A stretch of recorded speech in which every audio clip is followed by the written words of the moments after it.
তো নিজের চিন্তাটাকে বিক্রি করে দিয়েছেন মানুষের কাছে, নিজের চিন্তাটাকে আপনি বিক্রি করে দিয়েছেন। একজন সেলিব্রিটি স্কলার এসে একটা স্ট্যাটাস দিল যে সবাই শান্ত থাকেন, কেউ কোনো কথা বলবেন না। কেন কথা বলবো না? শান্ত থাকেন বলার আগে আপনার বলা উচিত ছিল যে আমার ভাইকে এভাবে মারা হয়েছে, আমি তীব্র নিন্দা জানাই এবং এর বিচার আমি দাবি করি। তারপরে আপনি বলতে পারতেন আপনারা শান্ত থাকেন, আমরা বিষয়টা ডিল করছি। এই যে ব্রেন ওয়াশ, এই যে আমাদের একটা জজবাকে এভাবে দমন করে দেওয়া হচ্ছে, এর ফলাফল কিন্তু আপনাদেরকে ভোগ করতে হবে। আচ্ছা ঠিক আছে, 10 জন মারা হলো চুপ করে থাকেন, ভালো কথা। আরো 100 জন মারা হলে তখনই কি চুপ করে থাকবেন? যদি একটা জেলার উপর আক্রমণ হয় তখনই কি চুপ করে থাকবে? আপনারা শয়তান থেকে পালাতে চাচ্ছেন, কিন্তু শয়তান তো আপনাকে ছাড়বে না। আপনি কিছু বলেন আর নাই বলেন, আমি বলছি না এখনই বলেন, আমি বলছি আপনি এই হত্যার উপযুক্ত বিচার আমাদের সামনে নিশ্চিত করুন। জাতির সামনে এই 20-30 জন লোককে হাজির করে প্রকাশ্যে ফাঁসি দিয়ে দেখান যে হ্যাঁ আমরা সাইফুর রহমানের পক্ষে আছি। কিছুই করতে পারেন না এই পর্যন্ত, আপনারা কিছুই করতে পারেন না। ফরিদপুরের ঘটনা কিছু করতে পারেন না। এরকম ঘটনা বিচ্ছিন্ন না, এরকম ঘটনা বাংলাদেশের লাস্ট 5 বছরে এবং বিগত 15 বছরে অনেকগুলো হয়েছে। কিছু ঘটনা আমরা জেনেছি, কিছু ঘটনা আমরা জানি না, বেশিরভাগই আমরা জানি না। তো এই যে সমস্যাগুলো আমি সিরাত থেকে কেন বলছি, কারণ সিরাতে আপনাকে এগুলো সমাধান দেবে। আর এই বিষয়টা আমাকে খুব পীড়া দিচ্ছে ভিতর থেকে, যেটা আমাদের আচরণ, আমরা যে এত বেশি মানে দাসত্বের একটা ইয়াতে চলে আসছি, মেজাজটা আমাদের দাসত্বের মধ্যে চলে আসছে। আমরা শত্রুর চোখে চোখ রেখে কথাই বলতে পারি না। শত্রুর চোখে চোখ রেখে কথা না বললে তো সে আমাকে দাম দিবে না। কই, সে তো চায়নার সাথে এসব ডিল করতে পারে না, সে তো ইভেন পাকিস্তানের সাথেও তো পারে না। পাকিস্তানে কি খুব মুসলিমদের ঐক্য আছে নাকি? নাই তো। ওর ইন্টারনাল অবস্থা তো আমাদের চেয়ে অনেক সময় খারাপ। কয়েকটা পারমাণবিক বোম আছে, এই কারণে তার দিকে তাকাতে পারে না। স্বাধীনতার 50 বছরে কয়টা মিসাইল তৈরি করলেন? একটাও তো তৈরি করার ফিকির করুন। তাহলে বিগত 50 বছরের ইতিহাস যদি আমরা ঘাঁটি, তাহলে দেখব যে যত রকমের মানব রচিত তন্ত্রমন্ত্র আছে, এই তথাকথিত গণতন্ত্রই বলেন, আর এই জাতীয়তাবাদের কথাই বলেন, আর এই তথাকথিত ধর্মনিরপেক্ষতাবাদ, আর এই কমিউনিজম যা আছে সব ফেল করেছে। পশ্চিমা সব মতবাদ এখানে এমনভাবে ফেল করেছে যেটা ইতিহাসে বিরল। তাহলে একটা মাত্র পথ আপনাদের সামনে এখন খোলা আছে, যেই পথ দিয়ে এই সমস্ত সমস্যার সলিউশন আনা সম্ভব। সেই পথটাই হচ্ছে ওই যে লেখা আছে, সিরার আলোকে উম্মার সংকট নিরসন। সিরাতের আলোকে যদি উম্মার সংকট নিরসন করতে না পারি, আর কোনো রাস্তা আমাদের সামনে খোলা নেই।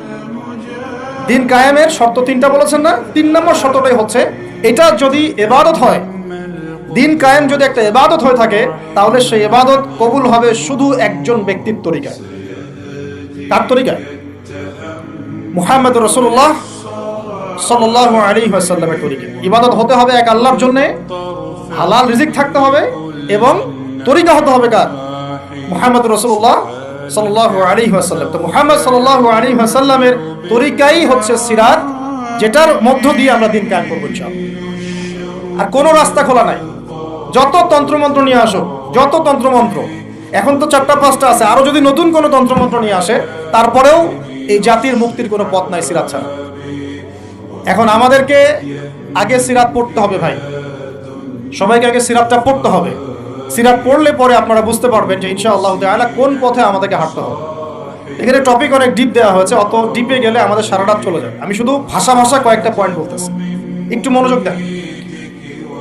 নবী সাল্লাল্লাহু আলাইহি ওয়াসাল্লাম যখন থেকে কাজ শুরু করেছেন, কাজ বলতে আমি দাওয়াতের কাজ বোঝাচ্ছি, তখনকার সমাজটা কিন্তু আমাদের মতো এতটাও মানে কমফোর্টেবল ছিল না। একটা অমুসলিম রাষ্ট্রে তিনি দাওয়াতের কাজ শুরু করেছেন। মক্কা কি ছিল? একটা মুসলিম রাষ্ট্র না অমুসলিম রাষ্ট্র?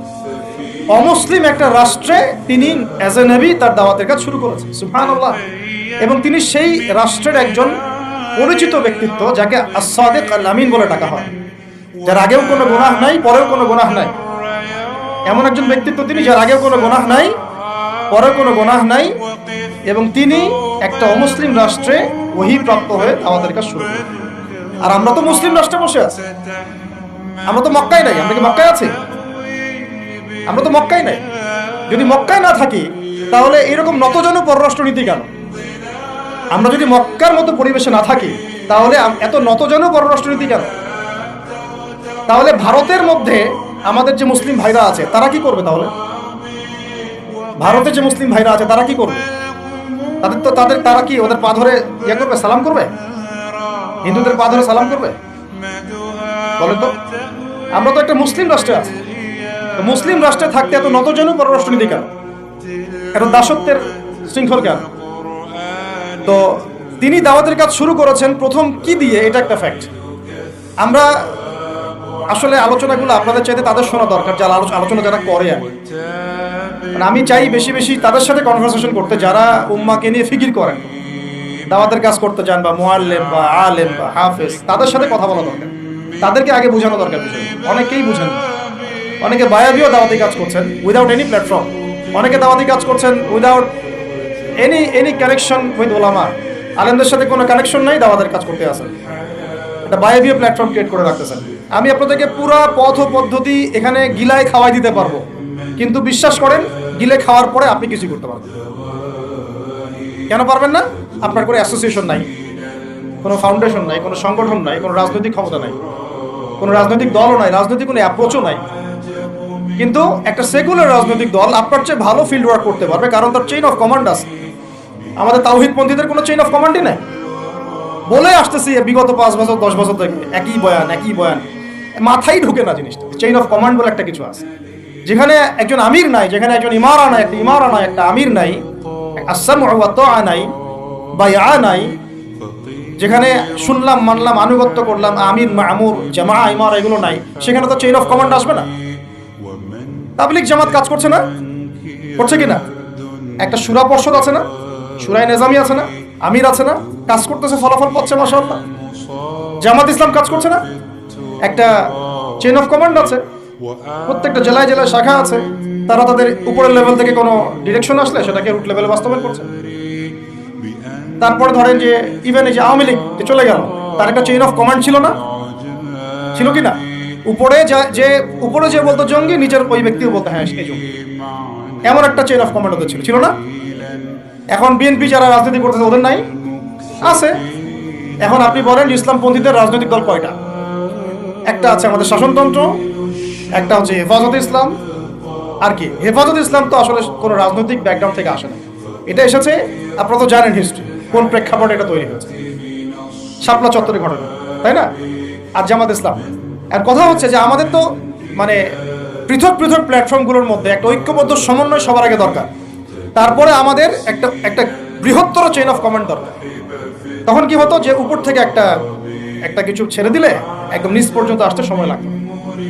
এখন এগুলোর বাইরে আবার যারা চান যে না কোরআন এবং হাদিস, ইসলামী ইমারা শরিয়া এগুলো বাস্তবায়ন হবে, দাওয়াতের সাথে সাথে জিহাদ থাকতে হবে, এবং আমরা কোনো গণতন্ত্র সেকুলারিজম এইসব পশ্চিমা আদর্শে যাব না, তারা ফেসবুকে বায়োবিও ঘুরে বেড়াচ্ছেন, ফেসবুকে বায়োবিও ঘুরে বেড়াচ্ছেন, ইউটিউবে ইন্ডিভিজুয়ালি কাজ করছেন, সবার নিজস্ব স্বতন্ত্র মার্কাস, মাকতাবা ইত্যাদি ইত্যাদি, কোনো সমন্বিত প্রয়াস নাই। এইভাবে তো হবে না। এভাবে কি হবে? সর্বোচ্চ এককভাবে কিছু দাওয়াত দেওয়া যাবে, কিন্তু নবী সাল্লাল্লাহু আলাইহি ওয়াসাল্লাম ওহী প্রাপ্ত হওয়ার পরেই দাওয়াতের যে কাজ শুরু করলেন, এটাই চেইন অফ কমান্ড। সুবহানাল্লাহ, একটা জামার মধ্যে তিনি সবাইকে নিয়ে আসছেন। খেয়াল করে দেখেন, প্রথম ওহী আসলো কি সংক্রান্ত? ইকরা বিসমি রাব্বিকাল্লাযী খালাক, এই তো পড়ুন আপনার রবের নামে যিনি আপনাকে সৃষ্টি করেছেন। তো পড়া তিনি কি পড়তে পারতেন? তিনি তো পড়তেও পারতেন না। তিনি তো বলছিলেন যে মা আনা বিকারি, আমি তো পড়তে জানি না, তারপরে তাকেই পড়তে বলা হচ্ছে, আপনি পড়ুন। কারণ এই জ্ঞানতাত্ত্বিক রেভলিউশন ব্যতীত সমাজ সংস্কার সম্ভব না। এখন আমরা সমাজ সংস্কার সবাই করতে যাচ্ছি, কম বেশি সবার জায়গা থেকে, পড়াশোনা কেউ করতে চায় না।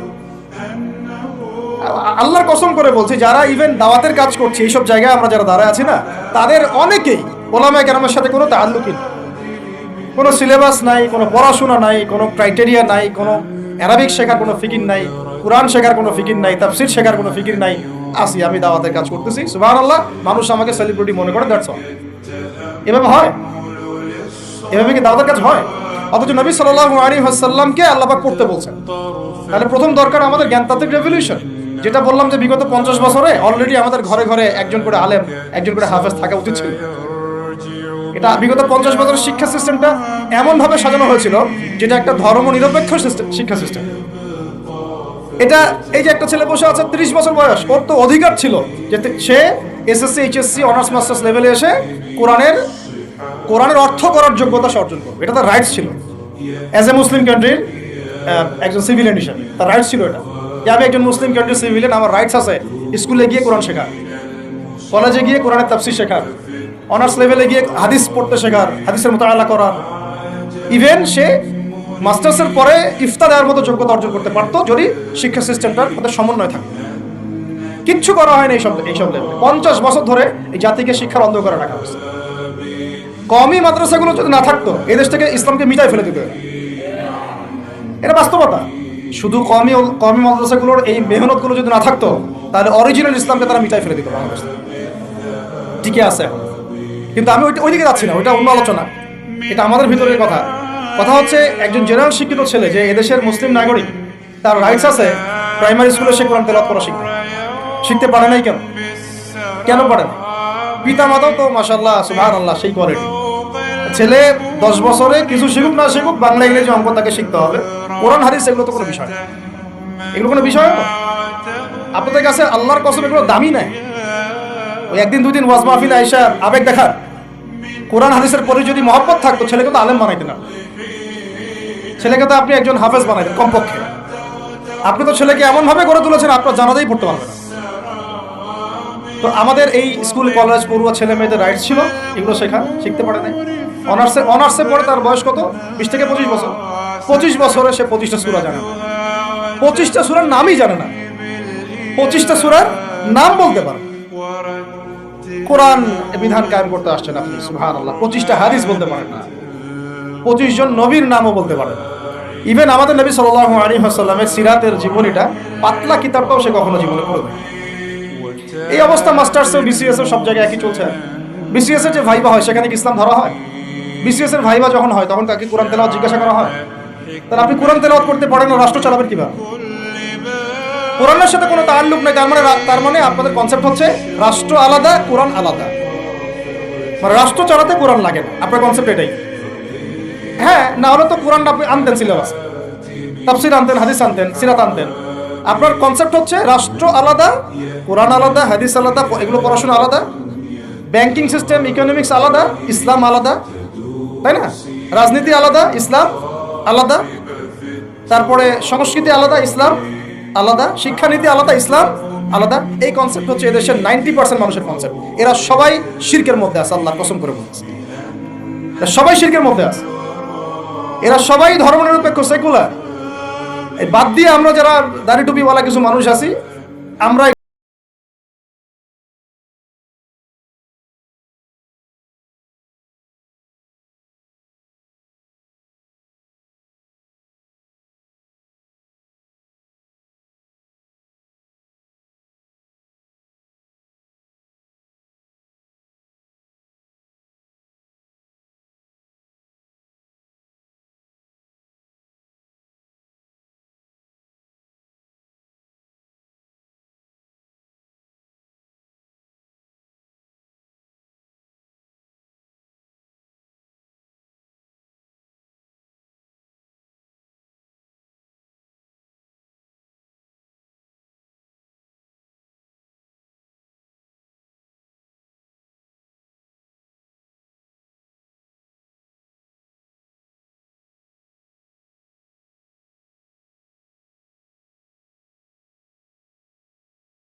অন্য কোনো পদ্ধতি আছে? আব্রাহাম লিঙ্কনের পদ্ধতি চলবে, কার্ল মার্কসের পদ্ধতি চলবে, ওই চীনের মাও সেতুংয়ের পদ্ধতি চলবে, ওই ইতালির মুসোলিনির পদ্ধতি চলবে? কার পদ্ধতিতে দিন গায়েব করবে? একমাত্র মুহাম্মদ রাসূলুল্লাহ সাল্লাল্লাহু আলাইহি ওয়াসাল্লামের শেখানো সিরাতের সুন্নতেই আগাতে হবে। এখন আগাতে গিয়ে প্রথম কাজ আপনার আমার কি? ইখলাস ঠিক রাখা, রিজিক হালাল করা, নবীর তরিকা ফলো করা, তারপরে দ্বীনের ইলম অর্জন করা। একা একা ইলম অর্জন করবেন? ওলামায়ে কেরাম খুঁজে বের করবেন। ওলামায়ে কেরাম সব জায়গাতেই আছে, আলহামদুলিল্লাহ, এটা আমাদের সৌভাগ্য। আর আপনি দেখবেন যে কারা নিজেদেরকে জাহির করে না, মুহাক্কিক ওলামায়ে কেরাম নিজেকে জাহির করেন না। হকপন্থী ওলামায়ে কেরাম যারা, তারা নিজেদেরকে এভাবে জাহির করেন না, ইজহার করেন না যে আমি এত বড় পণ্ডিত, আসো আমার কাছে, এইভাবে তারা কথা বলেন না। বরং তারা নিজেদেরকে আড়াল করে চলেন, তারা বিনয়ী হন। এবং আপনারা দেখবেন না যে আহলে ফেসবুক ওয়াল জামায়াতের মধ্যে কার পপুলারিটি বেশি, এইটা দেখতে যাবেন। আপনারা দেখতে যাবেন বড় বড় ওলামায়ে কেরাম কার পিছনে ছোটেন। মুহাক্কিক আলেম খুঁজবেন কিভাবে? আপনি দেখবেন না যে অমুক ভাই তমুক ভাই, আমাদের এই ভাইরা কার পিছনে ছোটে, বরং আপনি দেখবেন যে হ্যাঁ, বড় বড় ওলামায়ে কেরামগণ কার পিছনে ছোটেন, এবং সেই মূল উৎস থেকে জ্ঞান অর্জন করার চেষ্টা করবেন। ইনশাআল্লাহ তৌফিক দান করবেন। এটা ছাড়া আপনারা জ্ঞান অর্জন হবে না, এবং জ্ঞানের সাথে যে আদব, সেটাও শিখতে পারবেন না। আদবের সাথে তাআল্লুক হচ্ছে তাসাউফের, সেটাও শিখতে পারবেন না। এবং তাসকিয়া, এই তাসকিয়া অর্জন হবে। আল্লাহ পাক আমাদেরকে তাসকিয়া অর্জন করার তৌফিক দান করুন। ইলম শিখবো, তারপরে কাজ হচ্ছে আমাদের আমল বাড়িয়ে দেওয়া। আল্লাহ নবী সাল্লাল্লাহু আলাইহি ওয়াসাল্লাম সাহাবায়ে কেরামকে শুধু জ্ঞান শিখতেন নাকি আমলও করতেন? সবচেয়ে বেশি পরহেজগার ব্যক্তি কে এই উম্মতের মধ্যে বলেন? আমাদের নবী সাল্লাল্লাহু আলাইহি ওয়াসাল্লাম। হ্যাঁ, তিনি তো অবশ্যই। তারপরে আবু বকর রাদিয়াল্লাহু আনহু, ওমর ইবনে খাত্তাব, আলী ইবনে আবি তালেব, উসমান বিন আফফান রাদিয়াল্লাহু আনহু আজমাইন, প্রত্যেক সাহাবী। তো সাহাবীদের আমল একটু দেখেন, সারাদিন রাত তারা কেমন কি করতেন, কিভাবে কাটাতেন। আমরা আমাদের দিনের একটা বড় অংশ অপচয় করে নষ্ট করি। তারা সময় নষ্ট করতেন না, বরং তারা প্রত্যেকটা সময়কে কাজে লাগাতেন। প্রত্যেকদিন একদিন ওই হাদিসটা আপনারা তো জানেন। একদিন নবী সাল্লাল্লাহু আলাইহি ওয়াসাল্লাম বললেন, আজকে জামাতের সাথে নামাজগুলো পড়েছে কে? আবু বকর রাদিয়াল্লাহু আনহু হাত তুললেন না, আমি পড়েছি। আজকে সদকা করেছে কে? আমি। আজকে সওম রেখেছে কে? আমি। আজকে জানাজায় শরীক হয়েছে কে? আমি। এরকম অনেকগুলো আমলের কথা নবীজি বলেন, সবগুলোই দেখা গেল আবু বকর রাদিয়াল্লাহু আনহু করেছেন। সুবহানাল্লাহ, একদিনে সব আমল। এভাবে তারা দিন কাটাতেন, এভাবে তারা দিন কাটাতেন। আপনি আর আমি যদি জুমার দিনে মসজিদে আসি, তাহলে তো সমস্যা ভাই, আমাদের দ্বারা তো হবে না। আল্লাহ পাক আমাদেরকে যেন ইসলাহ করার তৌফিক দান করেন। আমিন।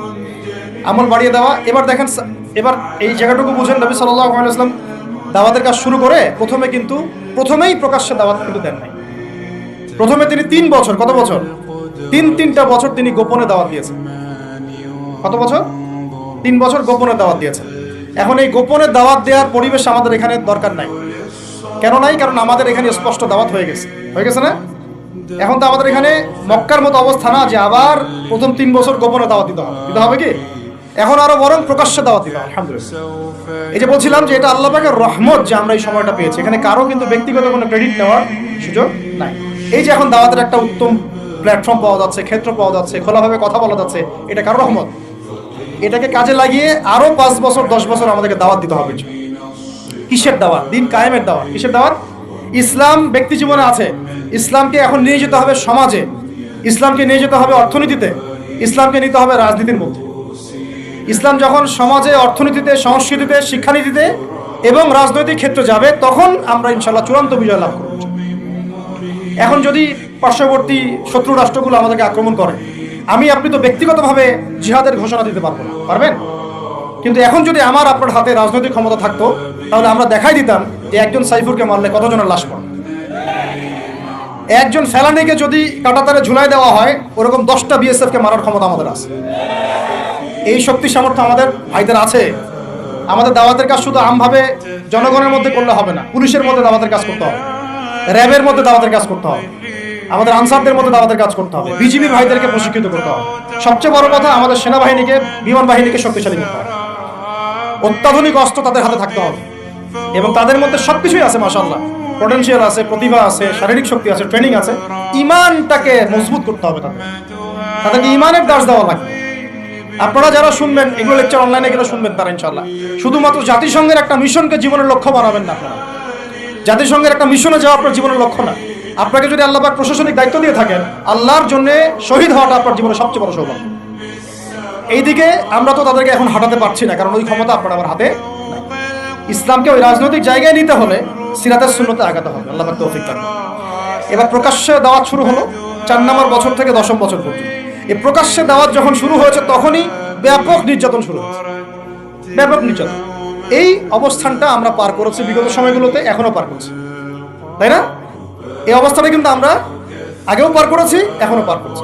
যারাই প্রকাশ্যে পরিপূর্ণ ইসলামের কথা বলছেন বা বলেছেন, কোনো না কোনোভাবে তারা হ্যারাসমেন্টের শিকার হয়েছে, কোনো না কোনো, ফিজিক্যালি অথবা মেন্টালি অথবা রাজনৈতিকভাবে অথবা মামলা মোকদ্দমা অথবা গুম অথবা একেবারে ক্রসফায়ার অথবা দেশ ত্যাগ, কিছু না কিছু ওদের তাকদিরে নসিব হয়েছেই। এটা তরুণরা একটু ভালো করে বুঝবেন। মক্কায় কত বছর ছিলাম আমরা? 13 বছর। কত বছর? 13 বছর। এই 13 বছরে কিন্তু আমাদের কোনো রাজনৈতিক ক্ষমতা ছিল না, ছিল কোনো রাজনৈতিক ক্ষমতা ছিল না, এমনকি কোনো সামাজিক ক্ষমতা আমাদের ছিল না। আমরা দাওয়াতের কাজ করছিলাম, তাবলীগের মেহনত করছিলাম এবং তাজকিয়া অর্জন হচ্ছিল, কোরআন শেখানো হচ্ছিল, দারুল আরকামে দিনের মোজাকারা প্র্যাকটিস হচ্ছে। আমাদের কিন্তু কোনো রাজনৈতিক ভিত্তি মক্কায় নাই। এই কারণে মক্কাতে কিন্তু সশস্ত্র জিহাদেরও আয়াত নাজিল হয় না, হয়েছে? হয় না। মদিনায়, এখন মদিনা থেকে যখন 6 জন যুবক আসলেন, এই 6 জন যুবকের নেতার নাম আসাদ বিন জুরারাহ রাদিয়াল্লাহু আনহু। তো তিনি এসে যখন বায়াত করছেন নবীর কাছে, তিনি আগে থেকে জানতেন যে শেষ জামানায় একজন নবী আসবে।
হলেন আনসার, আর যারা হিজরত করে গেলেন তারা হলেন মুহাজির।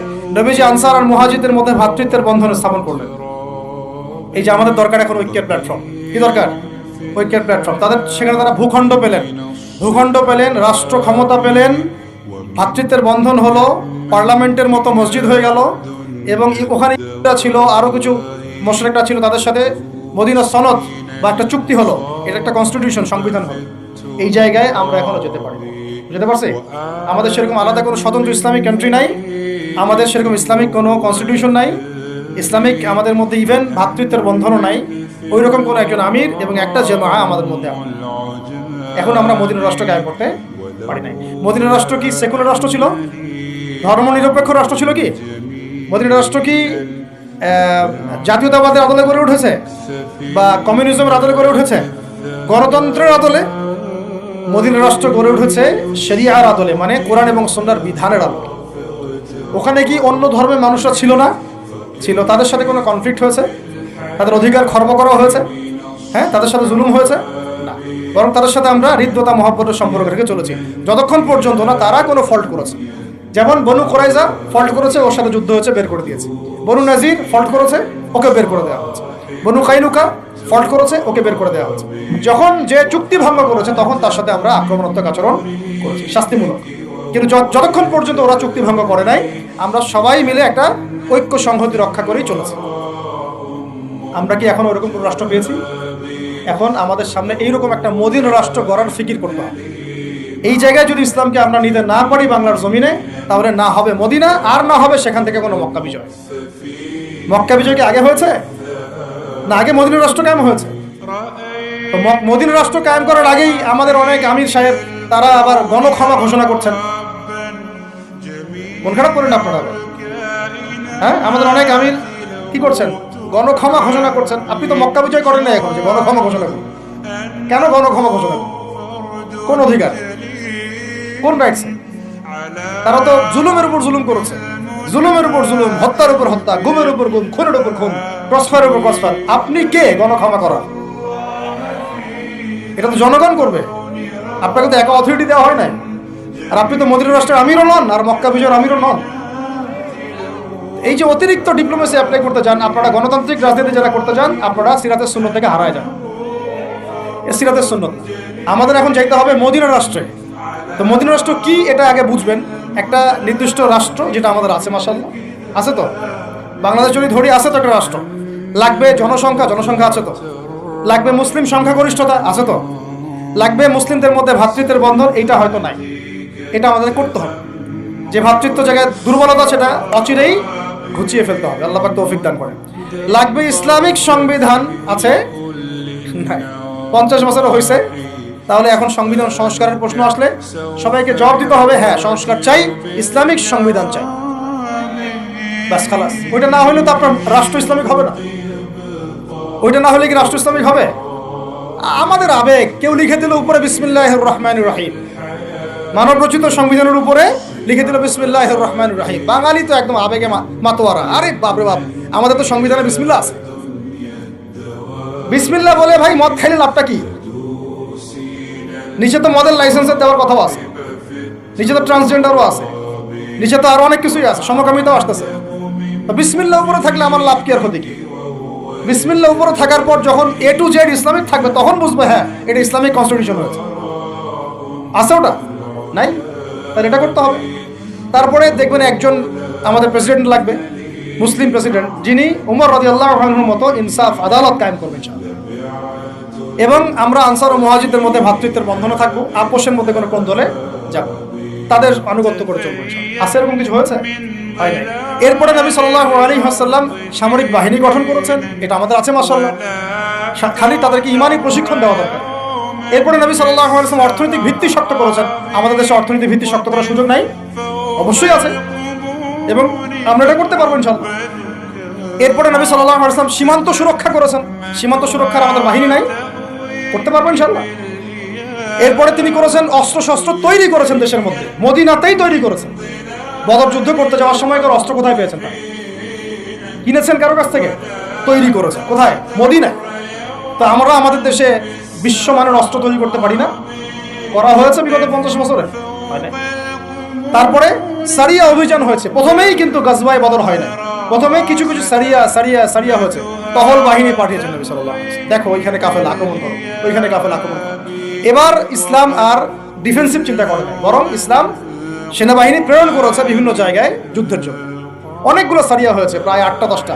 তারপরে আবু সুফিয়ানের কাফেলাকে আক্রমণকে কেন্দ্র করে বদরের যুদ্ধ হয়েছে। মদিনা রাষ্ট্র গড়ার পরে আস্তে আস্তে পররাষ্ট্রনীতি হয়েছে, বিভিন্ন গোত্রে গোত্রে দাওয়াত বাড়ানো হয়েছে। এরপরে আস্তে আস্তে মুসলিমদের রাষ্ট্রের আয়তন বাড়তে থাকছে, অর্থনীতি সমৃদ্ধ হতে হয়েছে। পাশাপাশি আমরা ওই হেরাক্লিয়াস, রোম সম্রাট হেরাক্লিয়াস, পারস্য, এইটা ওইটা পুরো বিশ্ব রাজনীতি তখন আমরা কাঁপায় ফেলছি। এক পর্যায়ে হুদাইবিয়ার সন্ধি হয়েছে, এই সন্ধির পরে আমরা ইহুদিদের সাথে যুদ্ধ করে খায়বার জয় করেছি। পরবর্তীতে তাবুক হয়েছে, মোতা হয়েছে, নবীর ইন্তেকাল পরে ইয়ারমুকও হয়েছে। এর মাঝখানে আপনার ওই চুক্তির যে দফাগুলো ছিল হুদাইবিয়ার, ওটা ভঙ্গ করার কারণে মক্কা আক্রমণ করা হয়েছে, মক্কা আমরা বিজয় করেছি। এটা সংক্ষেপে বললাম, ইনশাল্লাহ কোনো একদিন আরও বিস্তারিত কথা হবে। মূল কথা হচ্ছে এই যে মদিনা রাষ্ট্র থেকে মক্কা বিজয় এই পর্যন্ত কিন্তু অনেক ঘটনা ঘটেছে। আবার বুঝেন, মদিনা রাষ্ট্র থেকে মক্কা বিজয় এইটুকুর মধ্যে কিন্তু আরও অনেক ঘটনা ঘটেছে, আরও অনেকগুলো যুদ্ধ হয়েছে, জনসংখ্যা বেড়েছে, দেশের আয়তন বেড়েছে, পররাষ্ট্রনীতি অ্যাপ্লাই করা হয়েছে, হ্যাঁ, অর্থনীতি সমৃদ্ধ করা হয়েছে। তারপরে হুদাইবিয়ার কাছাকাছি ওমরা করতে আসার সময় তারা বাধা দিল, আমরা সন্ধিতে গেলাম, তাই না? 10 বছর কেউ কারোর সাথে যুদ্ধ করবো না, তোমার কেউ আসলে আমি ফিরাই দেবো, আমাদের মুসলিমদের কেউ গেলে ফিরাই দিবা না, ঠিক আছে? এরকম কিছু চুক্তি ছিল হুদাইবিয়ার মধ্যে। তো চুক্তির ধারাগুলো ভঙ্গ করেছে কুরাইশরা যখন চুক্তির ধারা ভঙ্গ করেছে, ওই ধারার ভঙ্গকে কেন্দ্র করে মক্কা আক্রমণ করা হয়েছে, মক্কা বিজয় করা হয়েছে। এরপরে মক্কা, মদিনা, তায়েফ, তাবুক সমস্ত এলাকায়, এই পুরো এলাকাটায়, এটাকে আমরা বলি জাজিরাতুল আরব। কি বলি? শুধু মক্কায় না, পুরো মক্কা, মদিনা, হেজাজ, নজদ, জাজিরাতুল আরব পুরা, ইভেন ইয়েমেনের সীমান্ত পর্যন্ত, বাহরাইনের সীমান্ত পর্যন্ত পুরো জায়গাটায় নবী সাল্লাল্লাহু আলাইহি ওয়াসাল্লাম জীবিত থাকা অবস্থায় কি হচ্ছে? ইসলাম শুধু কি ব্যক্তি জীবনে প্রতিষ্ঠা হয়েছে, রাজনৈতিকভাবে প্রতিষ্ঠা লাভ করেছে। এই হলো সিরাতের সুন্নতের দিন কায়েমের একটা চূড়ান্ত বাস্তবতা, যা আমাদের নবী আমাদেরকে দেখিয়ে গিয়েছে সাল্লাল্লাহু আলাইহি ওয়াসাল্লাম। এখন কথা হচ্ছে যে মক্কা বিজয় তো অনেক দূরের কথা, ওটা তো অনেক পরের কথা। আমরা কি আমাদের রাষ্ট্রটাকে মদিনার আদলে সাজাতে পেরেছি? মদিনার আদলে রাষ্ট্রটাকে সাজাতে পেরেছি? এখন আগে সিরাতের আলোকে আমরা এই রাষ্ট্রটাকে মদিনা বানানোর চেষ্টা করি, আল্লাহ পাক তৌফিক দান। তারপরে যখন মদিনা হবে ইনশাআল্লাহ তাআলা, মদিনা হলে পরে দেখবেন এটাকে কেন্দ্র করে আমরা আশেপাশের যে কন্টিনেন্টগুলো আছে এগুলো একদিন জয় করবো ইনশাআল্লাহ। ওরা মানচিত্র পরিবর্তন করতে যাচ্ছে, মানচিত্র পরিবর্তন হবে ইনশাআল্লাহ, তবে ওদের হাতে না, আমাদের হাতে হবে ইনশাআল্লাহ। এটা কিন্তু গাল গল্প না, হাদিসে অনেক ইঙ্গিত আছে, আমি ওই হাদিসগুলো নিয়ে আজকে আলোচনা করতেছি।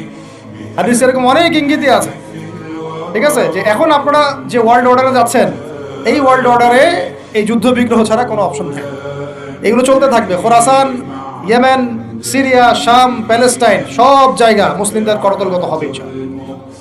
ওই দিকেই বিশ্বের প্রেক্ষাপট আগাচ্ছে, আগাবেও, এটা স্কিপ করতে আপনারা আর পারবেন না, কেউ পারবে না। এখন এখান থেকে যারা পালায় বাঁচতে চাবে ওরাও ধরা খাবে, যারা সম্মুখ সারিতে থেকে যুদ্ধ করবে ওরাও ইনশাআল্লাহ সাফল্যমণ্ডিত হবে। আমরা কোন পথ বেছে নেব সেটা আমাদেরকে ফিকির করতে হবে। সবার আগে আমাদের ফিকির হবে কি?